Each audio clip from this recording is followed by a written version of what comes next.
नमस्कार, मैं हूं ब्रिजेश मिश्र। इस वक्त हम आ चुके हैं नैनीताल और इस वक्त हमारी मौजूदगी है नैनीताल के उस प्रख्यात मंदिर में जहां दूर दराज से लोग दर्शन करने के लिए आते हैं।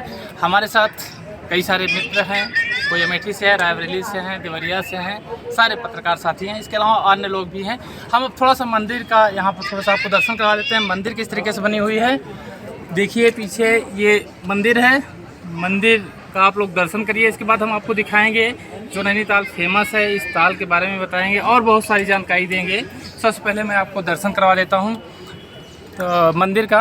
यहाँ पर मंदिर के अलावा बहुत सारे ऐसे स्थान है जहाँ घूमा जा सकता है। सबसे पहले हम लोग इस नैनीताल के टूर पे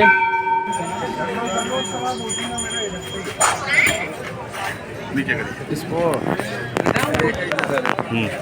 नैना देवी मंदिर की बहुत सारी यहाँ पर विशेषताएं हैं। लोग दूर दराज से दर्शन करने के लिए आते हैं। मान्यता है कि जो भी यहाँ पर दर्शन करता है उसकी जो मांग है, जो मुरादें हैं, वह पूरी हो जाती है। हमारे साथ अन्य साथी भी हैं। देवरिया से अर्जेश भाई हैं। अर्जेश भाई नमस्कार दोस्तों। और सबसे बड़ी बात है कि हमारा सौभाग्य मिला कि हम अपने मित्रों के साथ, अपनी टीम के साथ यहाँ तक पहुँचे हैं जहाँ पे आदमी सोच नहीं सकता है, तुलना नहीं कर सकता है कि कैसे और किस तरह इस जगह पे हम पहुँचे हैं। इस जगह के बारे में आपको अगर पता ना हो तो मैं, मेरे भाई ना बताए हों तो मैं बता दूं। ये जो सामने जो दृश्य दिखाई दे रही है, जो प्राकृतिक के गोद में हम हैं, इस समय प्रकृति के गोद में हैं और उस गोद का आनंद लेने के लिए एक तरफ से इसको नैनीताल कहा जाता है। और नैनीताल में इस समय एकदम ठंड पड़ रही है और बारिश भी हो रहा है। और इसके अंदर जो ताल है, नैनीताल का जो नाम आता है, देख सकते हैं कितनी बड़ी बड़ी मछलियां हैं जो दिव्य रूप देती हैं, जो एक अलग अलौकिक हमको रास्ते पे ले जाती हैं। दिव्य ज्योति का मतलब ये है कि हमको उन आत्माओं से, उन परम आत्माओं से वो परिचय कराते हैं कि जिसका कोई ठिकाना नहीं है। और मैं एक चीज़ और दिखाना चाहता हूँ। यहाँ भगवान शिव का एक शिवलिंग स्थापित है जो आप फिल्मों में देखे होंगे। जिस जैसे आपने बाहुबली है जैसे फिल्मों में इस तरह का शिवलिंग देखे होंगे जो यहाँ पे स्थापित है।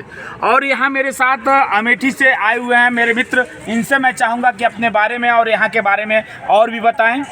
अब मैं बता दूं कि यहाँ का जो महत्वता है, यहाँ पे जो धर्म ग्रंथों में नैना देवी का जो वर्णन है वो ऐतिहासिक है। 51 शक्ति पीठों में से एक है।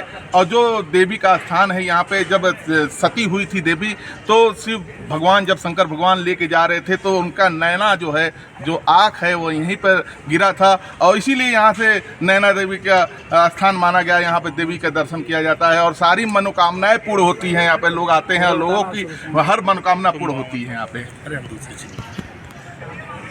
हमारे साथ अमरेश भाई भी हैं। अमरेश भाई बताएंगे। नमस्कार, मैं अमरेश पटेल रायबरेली से। इस वक्त मैं नैनीताल पर पहुंचा हूं और नैनीताल की जो ये तालाब है, जो कहा जाता है कि एक बड़ा तालाब है, तालों में ताल नैनीताल, तो यहाँ पर हम पहुंचे। लेकिन यहाँ पर सबसे खास बात देखने को मिली है, जो कहा जा सकता है कि जो देश में राजनीति चल रही है, धर्म के नाम पर राजनीति चल रही है, हिंदू मुस्लिम को लेकर के राजनीति चल रही है, वो लोग यहाँ पर आके देखें कि किस तरह से नीम करौली बाबा ने सारे धर्मों को एक साथ लेकर के, सभी को एक साथ लेकर के माना था, एक साथ माना था और सभी के लिए बताया था कि चाहे जो जिस रूप में पूजा करे वो ईश्वर की ही पूजा करता है। निश्चित तौर पर आप देख रहे हैं नैना देवी का मंदिर है और इसी के ठीक पीछे महज 100 मीटर पर यहाँ पर आपको चर्च भी मिलेगी, गुरुद्वारा भी मिलेगा और मस्जिद भी मिलेगी, जो कि महज 200 मीटर के अंदर में ही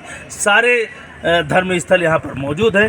तो निश्चित तौर पर यहाँ पर ये नेताओं को आकर के एक सीख लेनी चाहिए कि जिस तरह से देश में हिंदू मुस्लिम को लेकर ये राजनीति चल रही है, तो यहाँ पर देखा जा सकता है कि बाबा ने किस तरह से सारे धर्मों को लेकर के बात करी थी। और आज उनकी मान्यता है कि जो भी यहाँ आता है उसकी सारी मनोकामनाएं इस नैनीताल और नीम करौली बाबा में पूरी होती है। तो कुल मिला के हम लोग नैनीताल के कई सारे ऐसे स्थल हैं जहां हम लोग भ्रमण किए, दर्शन किए और अब हम लोग होटल जाएंगे, भोजन करेंगे, क्योंकि कल से निकले हैं, अभी तक हम लोग कुछ खाए नहीं, क्योंकि ये मान्यता थी कि बिना कुछ अन्न जल ग्रहण किए ईश्वर का दर्शन करेंगे। इसके बाद मैं आपको दिखाऊंगा कि यहाँ जो नैनीताल के स्थल हैं, जहाँ मंदिर है, मस्जिद है, गुरुद्वारा है, सारे जो धार्मिक चीज़ें होती हैं वो एक जगह हैं, वो भी दिखाएंगे। बने रहिए हमारे साथ। धन्यवाद। दोस्तों, आप देख रहे हैं कि ये नैना देवी का मंदिर सामने है, जो कि अभी मैंने कुछ देर पहले आपको दिखाया था सामने से, और इस वक्त नैना देवी मंदिर के पीछे खड़ा हुआ हूँ। आप यहाँ से देख सकते हैं कि नैना देवी मंदिर से ही जुड़ा हुआ, देखिए, सिखों के लिए गुरुद्वारा बना हुआ है। और यहाँ पर हम आज धर्म की बात कर रहे हैं, इसी को लेकर के मैं आपको दिखा रहा हूँ किस तरह से नैना देवी के मंदिर से जुड़ा हुआ ये गुरुद्वारा बना हुआ है। और ठीक इसी के थोड़ी सी दूर पर ये देखिए आपको मस्जिद दिखाई दे रही है, और उसी के बगल में आपको चर्च भी दिखाई दे रहा है। यानी कि यहाँ पर सारे धर्मों के लिए जगह है। बाबा नीप करौली जो यहाँ पर रहते थे, उनका मानना था कि सभी धर्म हमारे लिए बराबर हैं, सभी धर्मों के लोग हमारे लिए बराबर हैं। और यही वजह है कि सभी धर्मों के लोग आज भी बाबा नीप करौली के दर्शन करने आते हैं। उनका कहना था कि जो भी धर्म के लोग चाहे चर्च में जाएं या मस्जिद में जा रहे हैं या फिर मंदिर में जा रहे हैं, वो किसी न किसी रूप में ईश्वर की पूजा कर रहे हैं, उनके अंदर आस्था है। वो तो कुल मिला के ईश्वर की ही पूजा कर रहे थे। तो हमारी बात ये थी कि जो नेता आजकल पूरे देश में जिस तरह से धर्मों को लेकर के चर्चा हो रही है और विद्रोह मचा हुआ है, उन नेताओं को इस स्थान पर नैनीताल में आके सीख लेनी चाहिए और यहाँ पर देखना चाहिए कि किस तरह से बाबा नीप करौली ने सारे धर्मों को लेकर के ये स्थान एक पहचान के लिए बनाया था, जहाँ से लोगों को सीख लेनी चाहिए। रेडी।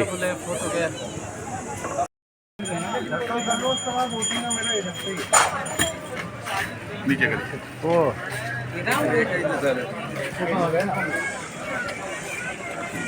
जूम टिल्टिंग बस।